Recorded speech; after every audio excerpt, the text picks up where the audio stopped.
What are they doing? Sir, they're transmitting a message. This is Admiral Akbar of the Republic Fleet with an urgent communique, Commander Hux. Good lord, not this again. What do you want? Commander Hux, do you know what this is? What are you talking about? None of us can see you, Akbar. Do you know what this is? What is? Do you know what it is?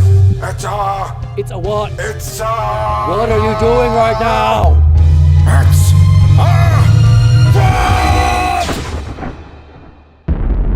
The controversy around The Last Jedi, the latest installment in the Star Wars saga, refuses to die.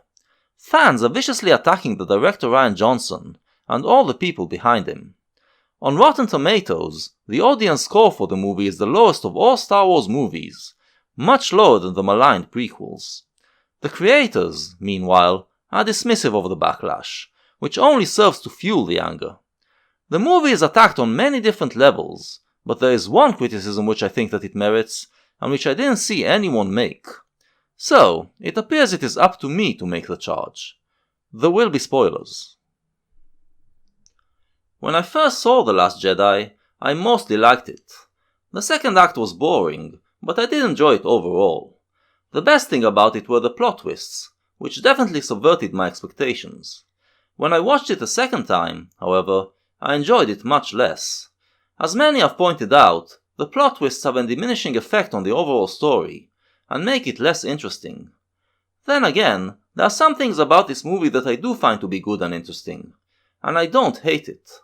But there was something about it that was bugging me, something about its politics that felt off, and I was trying to put my finger on what it was.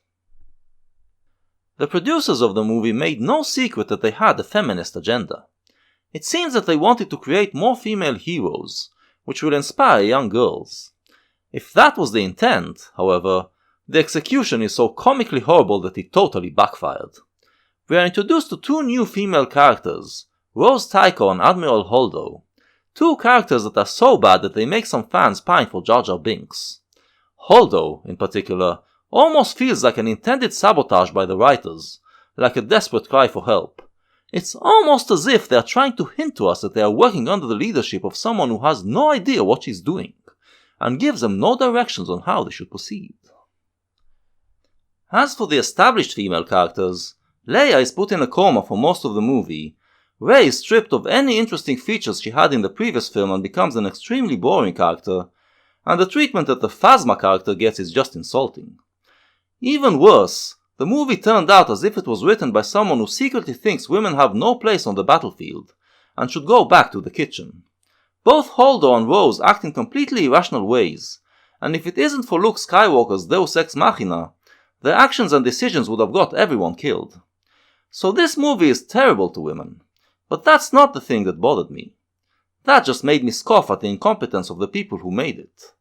But there was something else, and I eventually figured out what it is. This movie is racist as fuck.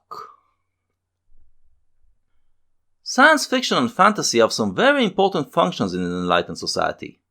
One of these functions is to open our minds, make us experience strange worlds and see the humanity in creatures that are different from us. Kids who grow up learning how to do that will be more open to accepting people who are eccentric, or people who come from other cultures. And Star Wars has always been an honorable member in this tradition. Every episode in the saga introduced us to new alien worlds, to new alien characters. It is something that we've come to expect from a Star Wars movie. But The Last Jedi takes this tradition and chucks it over its shoulder in contempt.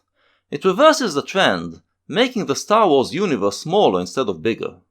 The only new worlds that we are introduced to are either uninhabited planets, or a place that might have just as well been Las Vegas. The only new aliens that we are introduced to are alien animals, not speaking characters. It feels like the writers care only about humans, and regard other intelligent species as inferior or redundant. Just watch what they did to the alien characters that we know and love. Chewbacca, one of the biggest heroes of the saga, is demoted to a minor character. Snoke, who was built up as the main villain, is eliminated and revealed as just a side character in the story of the human villains Kylo and Hux. Maz Kanata and Yoda get about 30 seconds of screen time each. It's as if we are being told that these alien characters don't matter. But the real slap in the face to Star Wars fans, and to aliens everywhere, is what has been done to a character that owes its fame mainly to the fans. The trout, the meme, the legend. Admiral Akbar. Akbar, a minor figure in the movies, has been elevated by the fandom over the years and became a beloved icon. The writers had the chance to let him go out in a blaze of glory, doing the Allahu Akbar suicide charge. Instead, they just killed him off, and gave the honor to Admiral Holdo, a character we didn't know and didn't care about, a character we come to care about even less once we get to know her, a human that turns out to be the worst commander since Humphrey Bogart in the Caine Mutiny, a woman whose disastrous leadership leads to the death of about 90% of the people. It feels like the creators are telling Star Wars fans, "Screw you, you alien lovers. We are going to let a member of the superior race be the hero. Because even the worst human is still better than those filthy creatures you love so much." Instead of diversity of species, we get what we always get when bigots try to pretend that they are actually open-minded. Tokenism. The cast is so-called diverse, but this diversity is made up of the kind of human identities that are popular to promote nowadays. Blacks, Asians, women, Latinos, etc. Now, this type of human racial diversity definitely has merit when the story takes place on Earth. It gives you the ability to discuss race relations, and make it a theme in the movie. But what is the point of doing it in a story that takes place a long time ago, in a galaxy far away? There was never any indication of racial tensions between humans in the Star Wars universe. So basically, what we get is a snapshot of today's America, being foisted on the Star Wars universe. From a saga that taught generations of American kids to open their minds and experience other worlds, we've devolved into a movie that implies that America is the only world there is. It is possible that all of this is purely accidental. It could be that the creators focused on certain themes and didn't realize how they are shrinking the Star Wars universe. But it feels indicative of something bad that is going over Hollywood and other sections of pop culture. It seems that the current generation of creators wants to espouse liberal values, but don't understand what liberalism is. They have a regressive mindset, and it shows in their creations.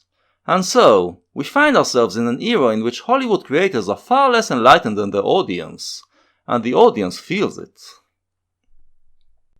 The disgruntled fans have not been complaining about the things I brought up here, but I think this is where some of the complaints are coming from. Star Wars fans love the diversity, the ability to experience a bigger universe with other species. When you diminish their universe and turn it into nothing but a facsimile of the daily world, they feel hollowed out. Most of us simply don't like narrow-mindedness. It generates a bad feeling in us. It looks like the Star Wars franchise is currently being run by narrow-minded people. And this better change fast. It's a path to the dark side.